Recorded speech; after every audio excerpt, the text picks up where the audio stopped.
Hello and welcome to week 2, the podcast stable NFL edition. Tonight, we come together to discuss the debacle of week 1. Kam Kinney showing up with a clean sweep. 0 from 5, 0 for 5. Want to create a new place for you to explore it. The algorithm exporting what is important. Tech P a portion Jeff in McKinney. accordance, but it's all anointed. Hey, look, had to get all my losses out right away.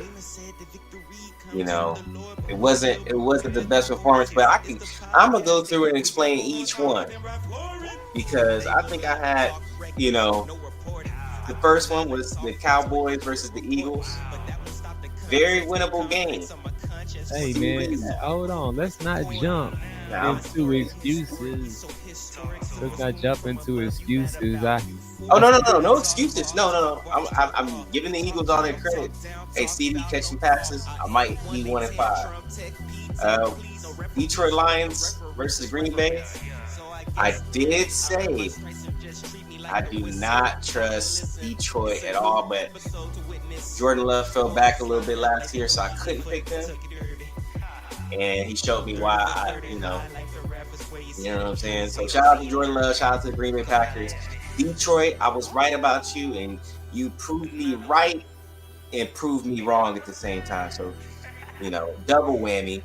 And then what was the next game? Oh, the game before that, Chiefs Chargers.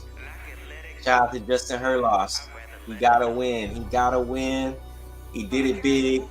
Hey, shout out to him. I'm happy for him. What about me? Yeah, you got a dub. You got a dub too. Yeah, you got it too. You went. I think you went 2 and 3. Solid, but almost 50%. If we add a 6 game in there, could be. Hey, when you were talking and facing off against someone who went 0 for 5. But hey, my biggest one, and I told you this. We can rewind the tape. We can run it back. I said that John Harbaugh will find a way to lose to the Buffalo Bills almost no matter what. I wanted to believe in Lamar and Derrick Henry because I think they're fantastic players, but their coach, actually, I got a graphic. Go ahead and get into what you got. I got graphics and stuff to show about this guy. But you go ahead and you got. Do you have the ability to throw your graphics up on that side, or do you need for me to wheel and deal? No, hold on. Let me go ahead and download this real quick, and we're gonna see if I can patch this up right here into there. All right. Well, you do that.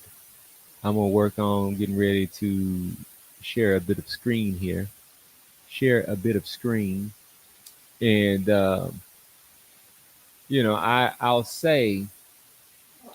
I'll say that the one that we didn't talk about was the Minnesota Vikings and JJ McCarthy. JJ McCarthy and what Michigan means to the city of Chicago and to all of the Bears fans out there in the 40-year drought. What it looked like last week was that there was another W that I was able to come away with just by the sure nature of understanding the Bears, and they haven't been able to get the job done. So, yeah, let's see here. What do we have here? Hold on. There we go. Yeah. So I want to pull up that graphic here. A one integration. It's all about accountability. So I'm gonna step out in the forefront. Week 1, 0 4 5. Talk to me a little bit about this age in that face and what this image really signifies here. Oh man, I remember we were in Austin when I took this picture. You were like taking pictures of something around the kitchen, and you caught me with the flash on, and I would just start making faces. Now AI put a little bit more of a disgruntled face because they saw the 0 and 5 on there. But I remember when I originally titled that picture when I posted online, it was like my face when I see the Charlotte Bobcats record, because we're watching basketball at that time. The Charlotte Bobcats stunk. And Yeah. that was my record in week 1. I was the Charlotte Bobcats. It Yeah. happens. Yeah, and that's you said no more everyday Bron versus Jordan. Well, Jordan was the owner of the Chicago Bobcats right after Bob Johnson, and they have since changed their name to the Charlotte Hornets, back to the Charlotte Hornets. But the Bobcats were so bad they had to change their name, Mm. and they are no longer there. And so I can see that. I can see that face. Let's see what else did you prepare to share here? John Harbaugh has blown 17 double-digit second half leads. That's the most by any coach since at least 1991. He has not been coaching in the NFL for that long. So what that tells you is that this guy is perennial. He's the Doc Rivers of the NFL. You cannot trust him. He got a championship with, Guess where Doc Rivers is from? where is he from? Chicago. Yeah, man. It's all full circle. I should have seen the links. I knew deep down. I knew deep down. If you go back and watch that podcast stable episode, it's on all the platforms. You see in my face, I really did not want to pick the Ravens because of him. But I tried to think that Lamar was going to step it up. They lose game 1 every year so far. I mean, it seems like so. Hey, I think last year they started out 0-3 or 0-2 or something like that, right? they lost game 1. They might have lost game 2. I think they played the Raiders, and then they came to the Cowboys for week 3. Okay. Well, this week, we can't look back. We got to look forward. And so we're looking forward to seeing if you can bounce back. How you feeling? Well, I will say this Thursday one, I feel like might be the toughest. It might be the toughest because we got Green Bay coming off a really good win. A lot of people got the Detroit Lions high. I don't, but I did like what I saw from the Green Bay Packers that game. And we got the Washington Commanders with, Commies. the uprising quarterback and, a revamped defense. Now, have we seen enough proof yet? Because it was the Giants they played. It was like, yeah, you look decent, but it's the Giants. I don't know if I trust it. So in my heart of hearts, just going off of what I've seen thus far, I'm going to go with Green Bay. They're at home. And they're going to figure out a way to win this game. And Washington could prove me wrong for sure. I could see them winning, but a Giants win, then that's not convincing for me. So I'm not seeing that right now. And we'll find out tomorrow night who gets the dub. What you got? Well, I'm not ever, when I don't absolutely have to, going to pick Major Tutty as a winner. And so, the Washington Redskins mascot is an upright, standing, walking pig by the name of Major Tutty. And so I'm just not going to be able to pick that. It reminds me of the last time I was in Washington. I was there at the African American Museum. And as I proceeded to go towards the head of the line, I had on a Dallas Cowboy hat. This was before I retired and before I came up with the groundbreaking term gerrymandering. The elder gentleman that was there, kind of manning the crowd that was there, bringing people in and making sure people were able to get service and checked out. He called me forward. He recognized my hat as an American. He acknowledged it. And then he told the cashier to give me the discount. So I received the discount by way of an American there in Washington who had enough of the commies in Major Tutty. And so I will not be picking them.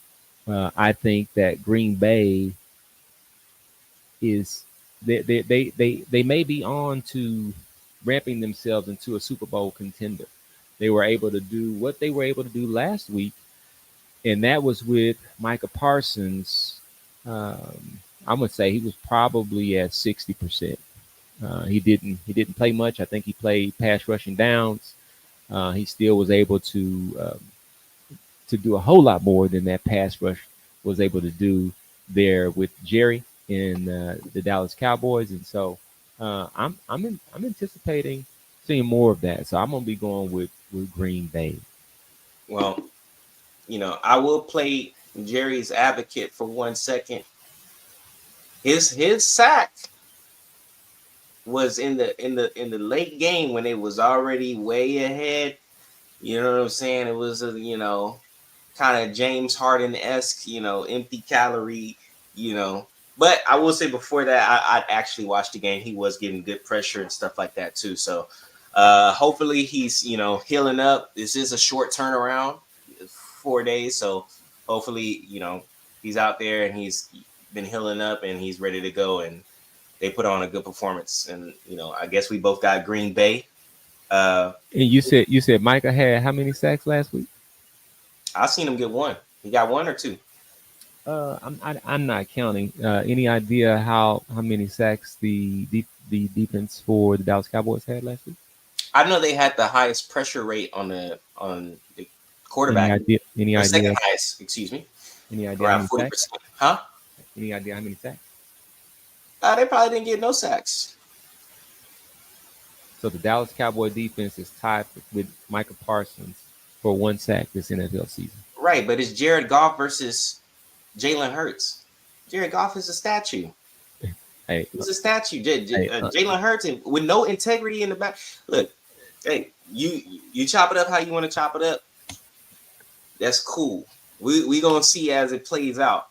Now, speaking of the Dallas Cowboys, can you see that? Does that look like a backwards L or a forwards L? Which one is it? No. You had it right the first time. Yeah. That is what they took last week. And okay, we are not going to support any more of these in Dallas. I'm not supporting anything, but 12 o'clock, they got a game. Man, what in that? Let me just speak on that. Mm-hmm. How many times this early in the season is a divisional opponent scheduled out of the NFC East with Dallas on the schedule, with Dallas in the game, and it's a noon game? Like, I mean, the Vikings and the Falcons are playing Sunday night, and so this goes to show you what the schedulers believe about this game. The Giants and the Cowboys deserve to be a noon game, and so I understand. I understand. Say it again. Dismantled them. Say it again. So Dak has dismantled them consistently in the last 3 years. They don't. The Giants are going to lose. Dathan, Paul Dowdy, my good friend, and he used to be a very vocal Giants fan, but he hasn't had much to be vocal about over the last 5 to 10 years. And so shout out to you, brother. I'm wishing your Giants well this weekend, but they'll be taking a big fat L to Jerry's boys, and Jerry won't have to do so much gerrymandering this weekend. He'll be able to talk about the team going out, and he won't be having to do all of this shiny he was doing after the game. Oh, Shoddy did this. Oh, they did. No, you all lost. Period. And so a loss is a loss is a loss. No more gerrymandering. Who do you got? Who are you taking in this game? Who am I taking? What, in the 12 o'clock game? In the 12 o'clock game. Well, I want you to pull up my graphic right here. This third graphic right here. The third graphic. Pull up this third graphic because it's going to go into here. Who is going to win tomorrow's game. This graphic is going to show you week 1, all of the quarterbacks, their time to throw, and the depth of the targets that they reach. And you see at the very top, below average time to throw, he has the longest depth of the target, which means he is about to air the ball out against these New York Giants.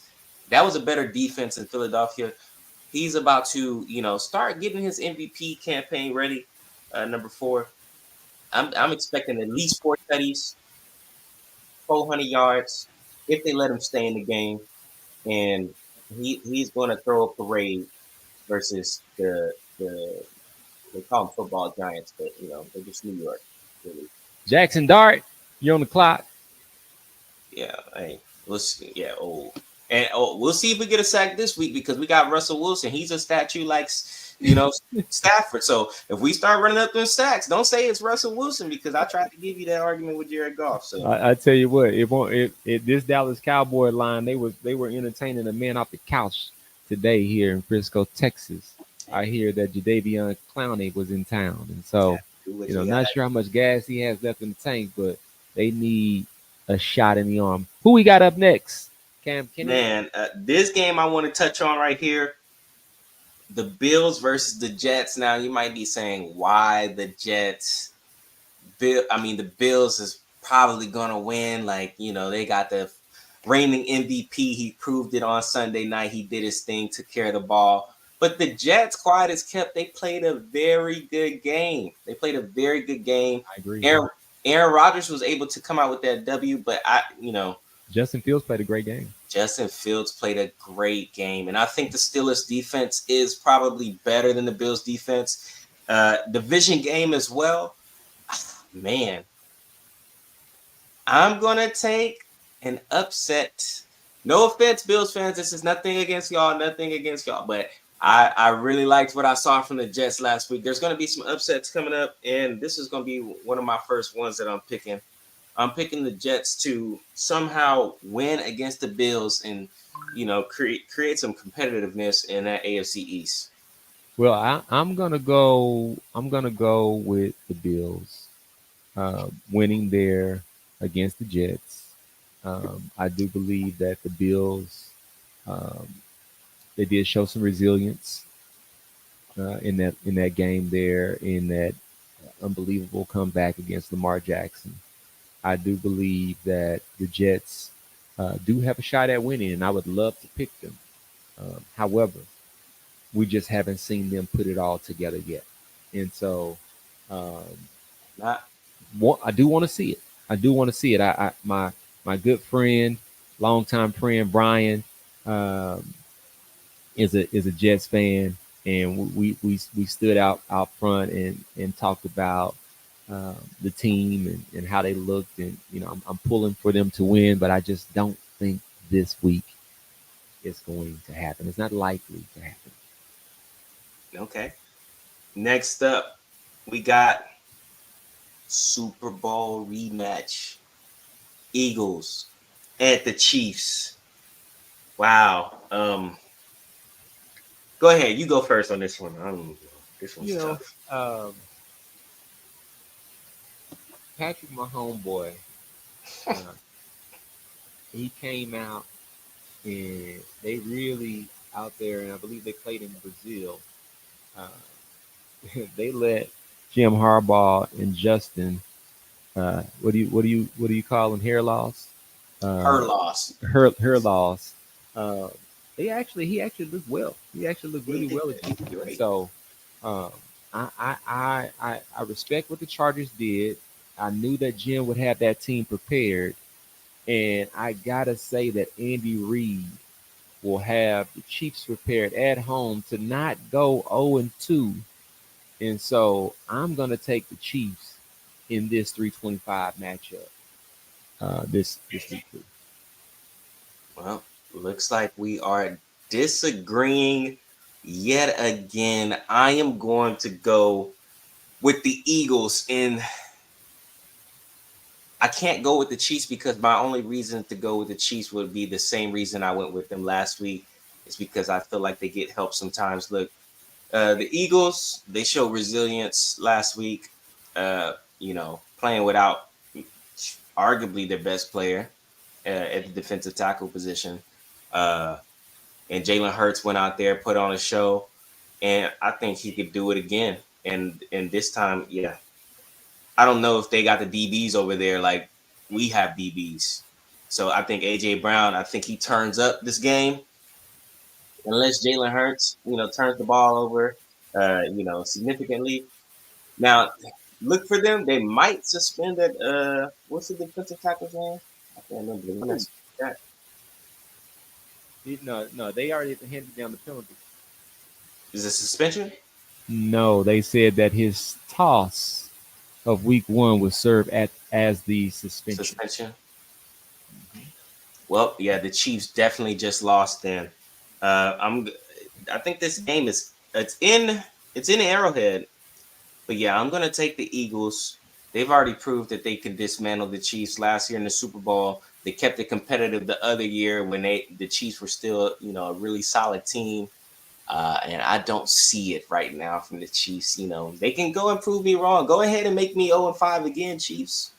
You can do it. I believe in you, but Yep. not enough to pick you. I'm going with the Philadelphia Eagles in this one. Is that game number 4? I believe that's game number 4. 1, 2, 3, 4. I think that's game number 5. Washington. No, that's game 4 then. I took Because Green Bay. I took the Giants. Oh yeah, it's game number 4. You're right. so we'll do game 5. We'll do a Monday night game. You want to do Buccaneers Texans or you want to do Chargers Raiders? Buccaneers, Texans, or Chargers, Raiders. Ooh. Let's go. Let's go. Buccaneers, Texans. Okay, Buccaneers Texans. Whew. Okay, when I look at these teams, man, I think the Buccaneers are on a more solid run. I mean, like what you're gonna get from them. The Texans is kind of just like, they had a great run one year. It's kind of like when they had Deshaun Watson. They had a great run like one year, and then it was just like, like Deshaun's out there throwing and making some plays, but they weren't winning games and stuff like that. I would trust the Buccaneers in that matchup more than I would trust the Texans. I'm going with the underdog yet again, Baker Mayfield and those wideouts over there and that run game that they got. I think that they could come out with a W in Houston, H-Town. Yeah, I did. I was pleasantly surprised with what I saw from the Buccaneers last week.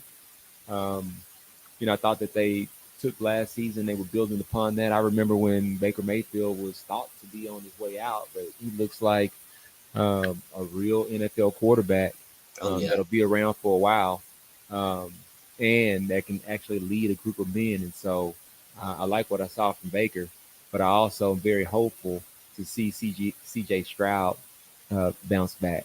And so I'm going to take Houston, H-Town, Texas. Tell me how you feel coming around the corner, gripping wood wheel. It's time. It's time. Elbows and swingers. Don't ever say that you ain't never heard a Dallas cat pick H-Town. I'm rolling with H-Town. I'm rolling with H-Town. Yeah. I feel like if they was fully healthy, like I think it's Nico Collins that's out right now. If they was fully healthy, I'd probably pick them to win. And they got the Joe Mixon out too, so I'd probably pick them. But right now, the Buccaneers are pretty much healthy. They're consistent. They're consistent. You know what you're gonna get. You're gonna get 23 points out of Baker in that offense. Houston, I don't know. I just don't know.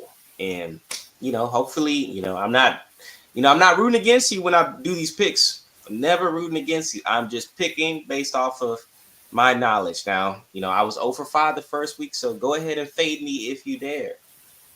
Fade me if you dare. But if I come out 5-0, will you learn your lesson? We'll see. We're gonna see. What about I feel like we went through the games kind of quick.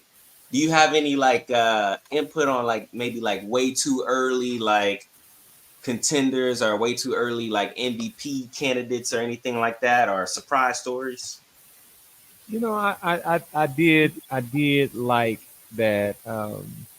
There was premium level competition at the quarterback level last week. So I saw a lot of good quarterback play. Lamar Jackson looked unbelievable. Man, We talked a bit about him last week. I also say that man. America's quarterback, Dakota Rain Prescott. He looked fantastic. Man,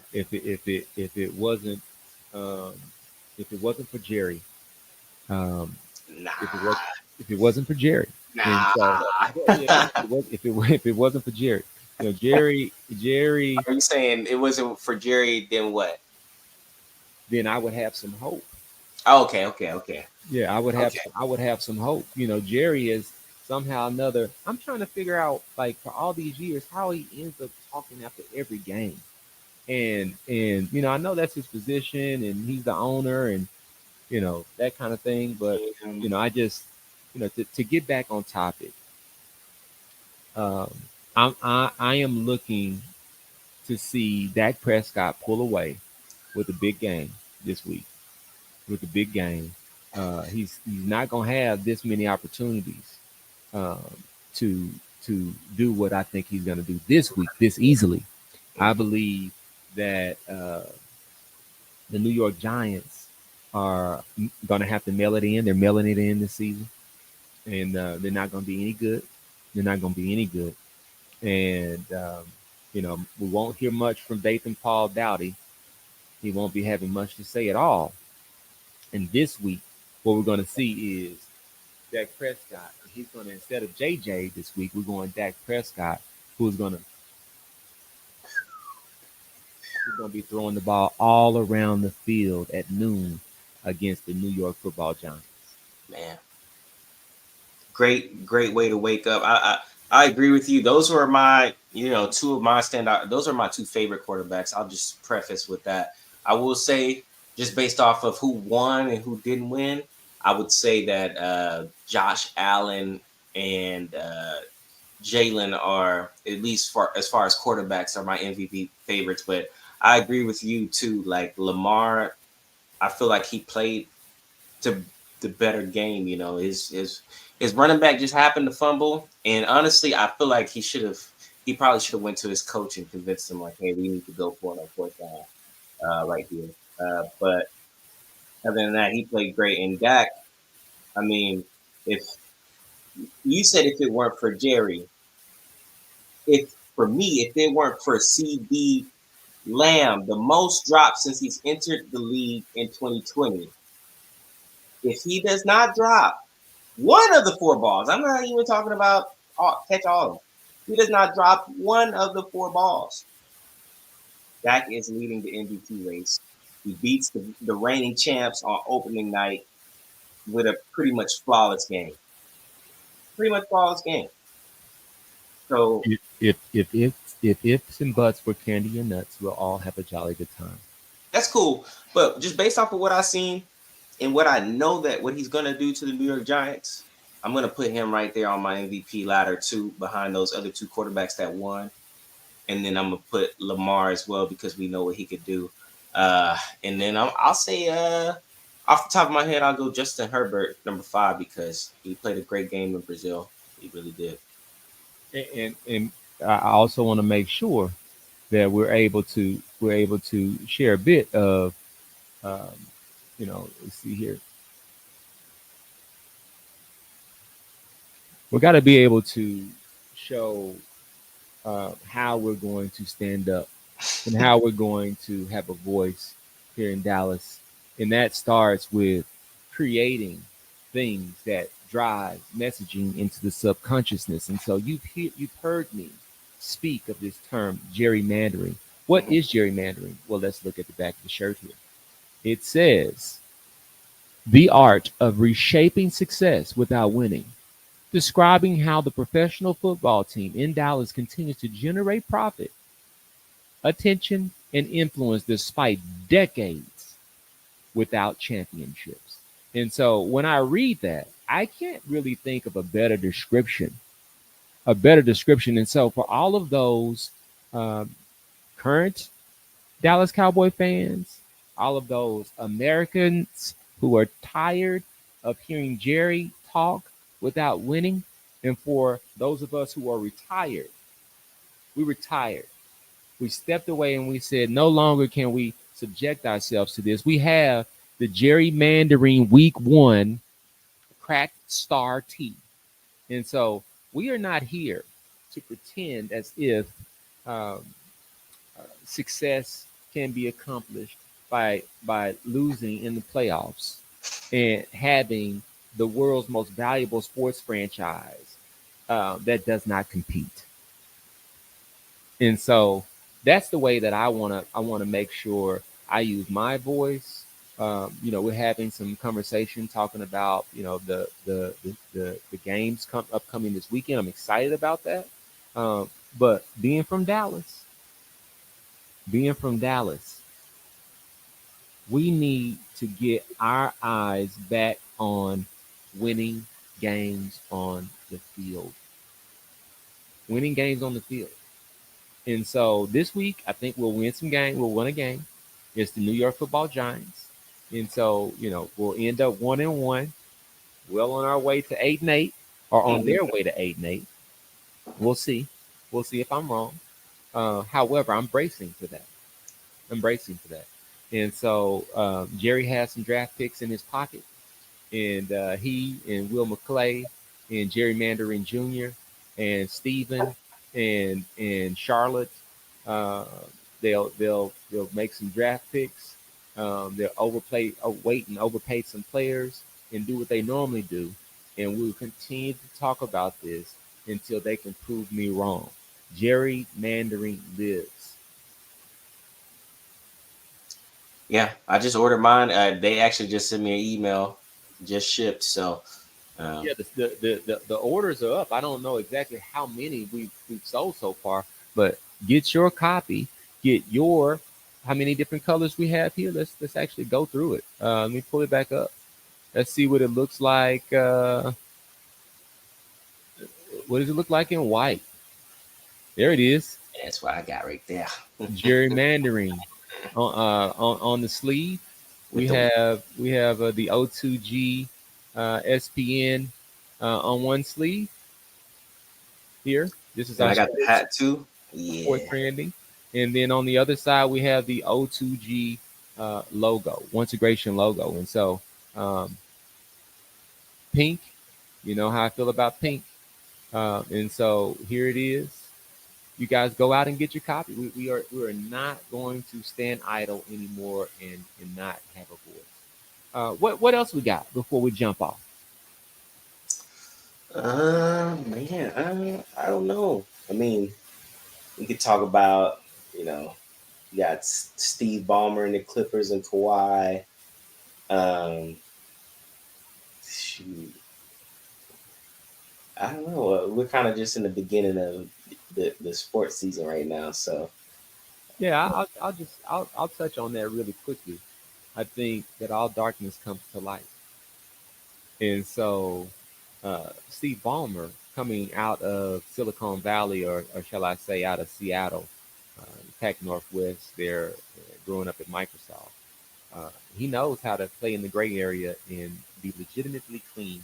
These are the same people who recognize the majority of their billions of revenue into another country so that they don't have to pay federal taxes and such as the rest of American businesses. And so they go into the game thinking about how to game the game, how to get into the gray area. And so um, if we look back, Kawhi had a chance to go anywhere in the league, and LeBron and the Lakers were in heavy pursuit.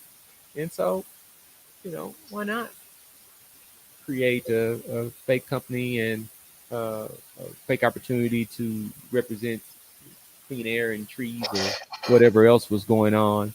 And all you have to do is show up and say, "Hey, I got conned. I got conned out of 50 million. Hey, I lost 50 million. It was no big deal. No big deal. They got me for 50 million. And in addition to that, it was just an expense, a write off. And so, it's Steve Ballmer. Steve Ballmer wins again. He wins again. And so, Kawhi, salute to you. Get your bread. Get your bread. yeah, I feel it. For me, I think I it came out that Jeannie Buss didn't want to do any like certain type of deals. It was like a vague little article title. about that people brought up once this situation came out. So it made sense. I think for Kawhi, I think all three places he was willing to play basketball at. Um, Allegedly, the best offer would win. You know, so I think Kawhi, like at the end of the day, like he's always known his value. Like he wasn't going to let Greg Popovich, treat him a certain way, or Tony Parker talk about him a certain way when he's otherwise, at least outwardly for the public, has shown respect to those two individuals. Uh, and so, for him, him and maybe Uncle Dennis, um, it's always about maximizing the potential earnings, especially if they know about his injury history, and how much they have to maintain that situation. So, I don't know exactly. I'm not all the way into the details and stuff like that, but we'll see how it plays out for them. This year they got Bradley Bill on after he got bought out. So I don't know, but maybe this gets into more investigations. Maybe they look at what was the guy from the Mavericks that signed with New York? Jalen Brunson. Jalen Brunson signed for a huge discount. Maybe they start looking into other players. I'm not saying anything allegedly. I'm not saying anything about you, Jalen. I'm just saying maybe this starts a domino effect. Maybe it doesn't. We'll see. We say he signed for a huge discount, but he was a perennial, um, uh, headed towards being a perennial all-star, and the Dallas Mavericks didn't want him for a discount. And so, I think I think the Mavericks offered him like a discounted deal. you better go back and look. Huh? So you better go back and look. They try to give him the max. They didn't offer him at all, if I recall correctly. I think he attempted to get an early extension. I didn't look this up. I didn't prepare, and so this is just me speaking off of memory. So I could be wrong.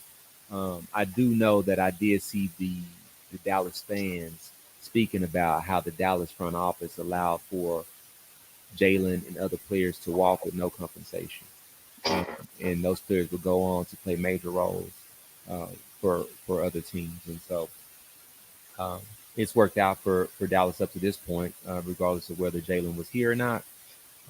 They did, I guess, backfill him with Kyrie. Um, there was a certain sentiment that didn't value Kyrie in Dallas. However, that person has been proven wrong.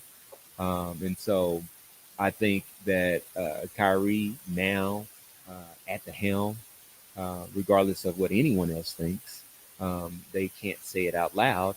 And they have to go and they have to make sure that Kyrie is comfortable.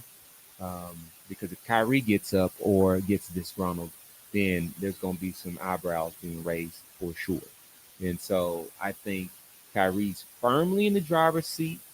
I think AD is someone who's healthy or maybe not. And we won't see really what that team looks like um, probably this season. I think Kyrie is probably not back until almost the playoffs. And so, um, you know, and I also, I mean, I'll just tell you, I don't know about the integrity of the NBA at this point, especially prior to the All Star break. I mean, if you listen to the players, they'll tell you, hey, it's a different game. And it's got a ball, it's got a court, it's got players. Um, and so, what do you mean it's a different game? When I played, all the games counted. And if you listen to the players, they will tell you that all the games don't count. It seems like that's what they're saying. Maybe not in those words. And we can see the proof in the pudding. Players are taking more risks. Players are the point totals are up. Um, and then when the playoffs come, all of a sudden the point totals come down.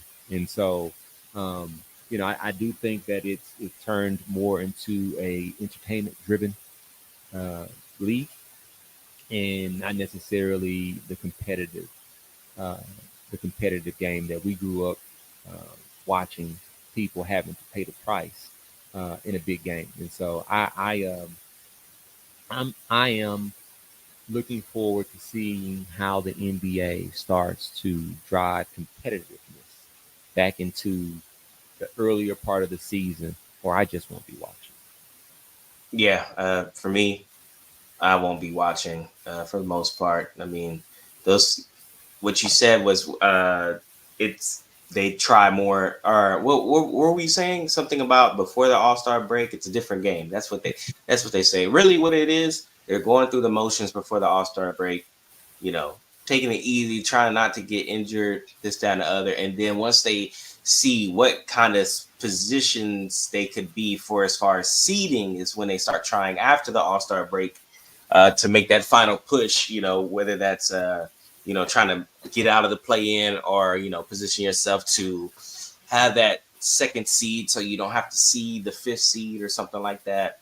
This, that, and the other, because I think last year the fifth seed, I want to say it was the Clippers, so you had the Nuggets, Clippers, and stuff like that. So, yeah, for me, I'll watch during the playoffs if there's some good matchups going on. There's still some great players in the league, uh, but as far as watching like I used to watch all the games. I used to have 4 games on the going back and forth, like really watching, but it's not the same. And maybe that's me. Maybe I'm growing. Maybe things are different. But yeah, shout out to the old NBA. Shout out to Kyrie. Shout out to Kyrie. Kyrie. Yeah, That's one of shout, the great I'm a, players. I'm a huge supporter of Kyrie. I love what he's doing in the community. I love it. I love how he uses his voice. I love the strategy that he's putting forth in managing his level of influence and how he projects his voice through social media. Shout out Kyrie Center um, to be able to make sure that people are able to get the truth about what Kyrie is feeling and what he's saying. And so, big fan of Kyrie. Shout out Luka Doncic. Shout out Luka Doncic. Hey, no matter what the silence may not say, their actions can be seen in the way that they move. And so the Dons, 25, 26 NBA MVP. Book it this year. Luka Mhm. Doncic. I mean, that's been the betting favorite for the last 3 years. So it's about time that it's about time he win one. He's been Yeah, I the mean, betting favorite. it's a challenge to win when your front office and your medical team gets dismantled and your front office doesn't support you. It's it's It's it's it's a it's it's I hard to mean win it when you don't come in conditioned and ready to go, and you're playing yeah, into. it's hard to be conditioned and ready to go when you're hurt. And so you go look at the difference in the delta in the New York Knicks year over year from an injury perspective, and then what you will see is that the entire former Dallas Mavericks medical staff is now in New York. And so we can't ignore these facts. We I, can't. I will also attribute that to the only person. I don't know if we said this on a podcast table, but I said there's the only one person that it was on site for me in the NBA, and that's Tom Thibodeau. And Tom Thibodeau, for me, will always be the reason for any player on his team getting hurt. And that nothing about that will ever change. I'm I sorry. I saw get I your saw a point. game today while at the gym, and they had it on, and it was the Celtics against the Bulls. I forget which year it was, but the first thing I saw was a slim, trim, and fit number 43 for the Boston Celtics, Big Perk. I said, "Oh man, check this out!" And then out of nowhere, I saw Ben Gordon dealing dirt, and I said, "Well, that means number one is in the building. Number one is in the building. What a joy Derrick Rose was to see play the game. Yeah, What a joy. don't make What him a like that anymore, for real. Like best, I call Kyrie the best below the basket finisher at the point guard position I ever, seen. He definitely is. But if we're just talking about total finisher, maybe you say Russell Westbrook above the basket at the point guard position or combo guard, whatever you want to call it.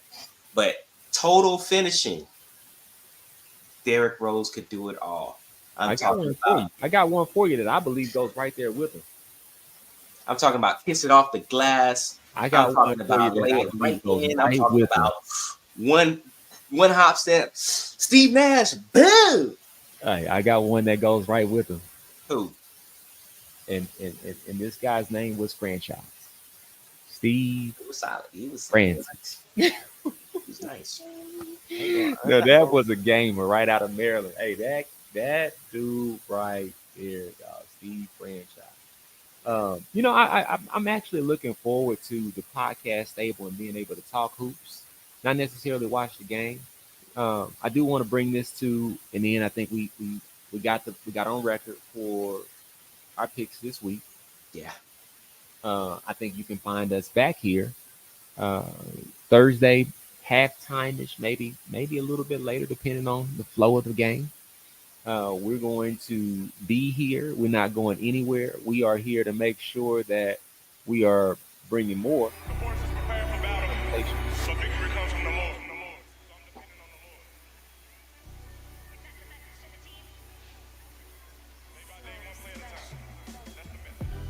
And reliving the things of yesteryear. We can take those as antidotes to inform us, but we do have to look forward. And so we talk sports just to kind of stay relevant, but we also want to make sure that we're projecting a mindset of togetherness, unity, and making sure that the people have a place to get something different. No more of this run. Run. We're grateful for the king. We're grateful for the king, but that season is over. That season is over. It is now a new day. We're talking real truth across all sports. And if you don't like it, we invite you. Sam Kinney, any last words? It's a new episode to listen. The horses lined up like they competing for the Kentucky Derby. 30 for 30, high, that's where you see the jersey. We don't see your jersey. Come holler at me. Let me throw that finally up there. Finally, the wilderness is over and we're here. We're prepared to be able to speak the truth in a space where, silence and passiveness has been tolerated. And so now we're going to run that over like a Mack truck. And so for those who come to watch and they have anything else other than love and they don't want to speak up, we'll speak directly to you. And so, as I said last week, I look into the mic, I speak into the mic. Truth is headed your way. Until Thursday, I am Tech P. Yeah. Peace.